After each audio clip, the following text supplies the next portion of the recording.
11 days. That's all the time left before someone wins the bid on a crashed Bugatti Chiron Pur Sport at Copart Miami. Current bid, $1.5 million for a $6 million car. Sounds like a steal, right? Wrong. Mat Armstrong just revealed why this could be the worst investment in automotive history. Bugatti blacklists crashed cars and refuses to sell parts. We're about to find out who's brave or foolish enough to be the winning bidder.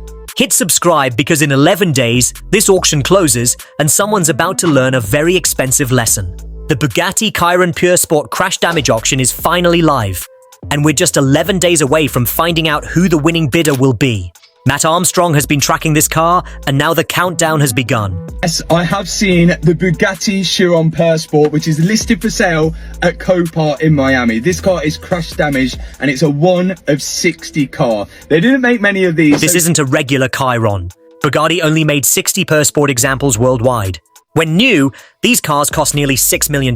They're lighter, faster, and designed for customers who already own regular Chirons and want something even more extreme. The car sitting at Copart is completely destroyed. Crush damage. Airbags deployed everywhere. It's a non-runner. Current bid is already at $1, $5 million, but the reserve hasn't been met yet. Matt actually knows the previous owner and has seen all the damage firsthand. And now, with only 11 days left on the auction clock, we're about to witness who's willing to take this gamble.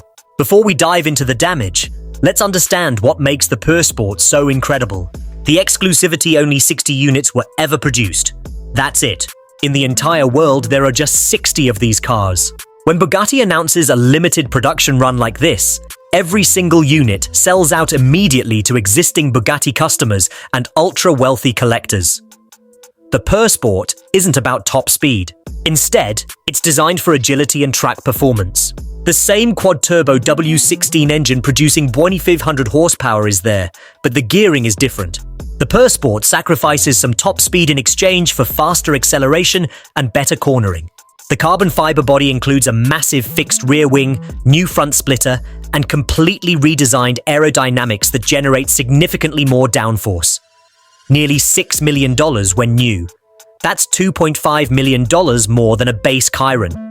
Dashboard and steering wheel airbags. So there's good news and there's bad news. The bad news is pretty bad. The good news is that the technician declared the Bugatti as a write-off. Because the car's now written off, I can see on the car vertical report that it does have now a damaged title. And there's nothing we can do to get that off. That's going to stay on that car forever. If you ever check the car at car vertical, it always come up that it's been damaged. Deployed, the entire dashboard structure is compromised and needs replacement, along with the steering wheel assembly. Non-runner. When airbags go off, a pyro fuse cuts out to prevent fire risk. This means the car is completely immobile and will need extensive electrical work before it can even run again. Unknown structural damage. The crash was severe enough to deploy multiple airbags, suggesting significant impact forces. There could be frame damage or other structural issues that aren't immediately visible. Matt knows the previous owner and has seen all the damage personally. This insider knowledge is crucial when the difference between profit and disaster comes down to understanding exactly what you're getting into. Here's what Matt just revealed that changes everything. Bugatti blacklists crashed cars. This isn't about parts being expensive. This is about Bugatti literally refusing to sell you parts at any price. When a Chiron Pur Sport gets severely damaged and written off by insurance, Bugatti flags that VIN in their system. They blacklist it. What does this mean? You can't order parts from Bugatti for that VIN-authorized dealers won't work on it. The parts department will refuse your requests. There's no appeal process. Bugatti wants complete control. If your car is crashed, they want you to bring it to them for repairs at their prices on their timeline. Matt mentions you'd need backhanded agreements with parts suppliers. Basically, insider connections willing to bend rules to get you parts under the table. But Bugatti tracks VINs on parts orders, making this extremely difficult. Matt makes a crucial point. You'd probably make more money parting it out than trying to rebuild it. Why buy one that's been crashed and blacklisted when you could just buy one that hasn't been damaged? Matt is brutally honest. For a regular person like himself, this is impossible to rebuild. You can't get the parts. Bugatti won't cooperate. The blacklist makes this fundamentally different from every other crashed car he's worked on. $1.2 million in parts alone.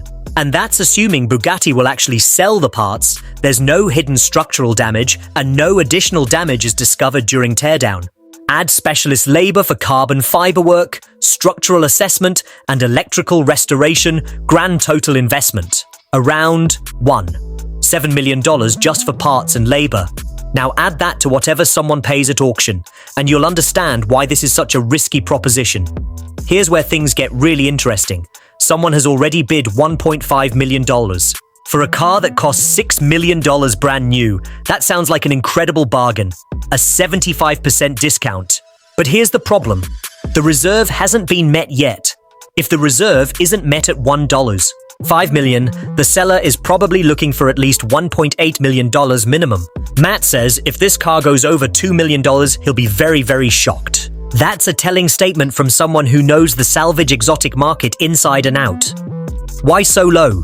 The sophisticated bidders understand the Bugatti Blacklist problem. They know parts are impossible to source, Bugatti won't cooperate, and the car is essentially unrebuildable as a complete vehicle. Someone has already committed $1.5 million to this wreck. Most likely, they're parts brokers who will dismantle the car and sell components individually on the grey market. That's probably the only scenario where the economics actually work. Even Matt, who has millions of YouTube subscribers and could potentially offset costs through content revenue, thinks this is too risky. If he won't touch it, that should tell regular buyers everything they need to know. Can Matt actually rebuild it? This is the million-dollar question, literally. Bugatti might simply refuse to sell parts for salvage title vehicles. The W16 engine and active aerodynamics require specialist knowledge. If the carbon fiber monocoque is compromised, the car might be unrepairable. This rebuild could take 18 to 24 months of full-time work. If something goes wrong, Matt could lose millions. Matt's advantages: he knows the previous owner and has seen all the damage. He's successfully rebuilt numerous impossible cars. A Bugatti restoration series would get tens of millions of views. He has connections with specialist fabricators and technicians. When Matt commits to a project, he sees it through. A multi-part series documenting this rebuild? That's easily 20 to 30 videos with millions of views each. The clock is ticking. In just 11 days, this auction closes and someone becomes the owner of this crashed Bugatti. What happens next? Smart bidders are doing their research right now. Calling Bugatti to see if they'll sell parts. Running the numbers. Serious bidders will start placing strategic bids. The price will climb from $1.5 million toward the reserve price. The final 24 hours. This is when bidding wars happen. Emotions running high. Prices potentially exceeding rational limits. Auction closes. Winner is announced. And then reality sets in. Who will win? Parts broker planning to dismantle it? Naive buyer who doesn't understand the blacklist? Possible. Someone with insider Bugatti connections? Unlikely. Mat Armstrong taking a massive gamble for content? We'll find out. Will Mat actually bid? He's acknowledged it's nearly impossible to rebuild, but the content opportunity is enormous, and this might be his only chance to own a Bugatti Chiron Pur Sport. In 11 days, we'll know if Mat pulled the trigger or walked away. Days until the auction closes. A crashed Bugatti Chiron Pur Sport, one of only 60 ever made. Current bid, $1.5 million, reserve not met. Bugatti blacklists crashed cars and won't sell parts. Matt predicts it won't go over $2 million. Someone is about to win this bid and discover whether they've made the deal of a lifetime or the biggest mistake of their career. Mat Armstrong is deciding whether to take the gamble himself. Subscribe now because you won't want to miss what happens when this auction closes. The countdown has begun, and the automotive world is watching. Would you bid on this Bugatti? Let us know in the comments below. The clock is ticking.